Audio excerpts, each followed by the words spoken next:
Pajjiżna, żewġ gvernijiet, dan huwa titlu tal-editorjal ta' Times of Malta li s-sokta jitkellem fuq ix-xhieda ta' Edward Cicluna fl-inkjesta pubblika dwar l-assassinju ta' Daphne Caruana Galizia u kif taħt l-eks Prim Ministru Joseph Muscat Malta kellha dan ix-xenarju ta' żewġ gvernijiet. Cicluna l-erba li għadda stqar li ħassu abbandonat mill-hekk imsejjaħ Kitchen Cabinet jinsisti li ma kienx parti minn dawk meqjusa tal-qalba.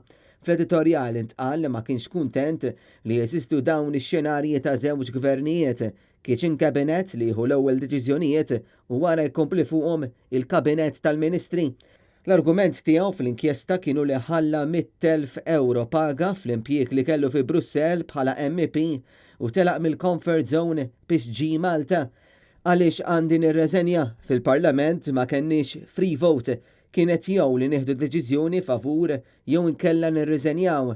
Jien għażilt tal-ewwel, sfortunatament ma kienx free vote, saħaq il-Ministru tal-Gvern.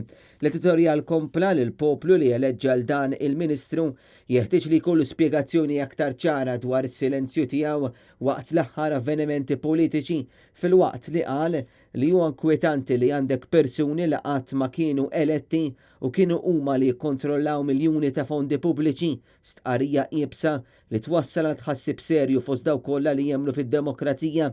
Intqal l-evidenza li provdew iż-żewġ ministri kemm Evarist Bartolo u Edward Cicluna se ġib attenzjoni internazzjonali b'Malta tkompli tinżel l-isfel fl-indiċi tal-fiduċja fil-waqt li reputazzjoni ta' pajjiżna saret dik tal-abbuż tal-poter u l-korruzzjoni.